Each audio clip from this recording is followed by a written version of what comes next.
How to verify your X account to fix age restriction. Hey everyone!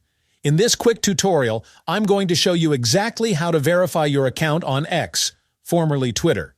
So if you're running into blocked or age-restricted content, just follow along step by step and you'll be good to go. Alright, let's dive in. Open the X app on your phone and tap on your profile picture at the top left corner. Now, scroll all the way down and select Settings and Support, then choose Settings and Privacy. From here, tap Security and Account Access, then choose Security.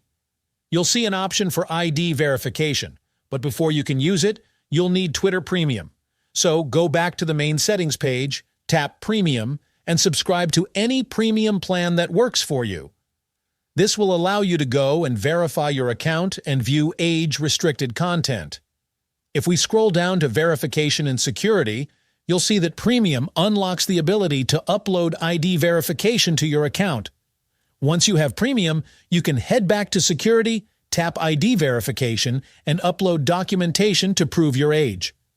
Upload a valid ID, like your passport or driver's license, so X can confirm your age. When that's approved, you'll be able to access any age-restricted or blocked content without issues. And that's it. Super easy. And now you know exactly how to get your X account verified.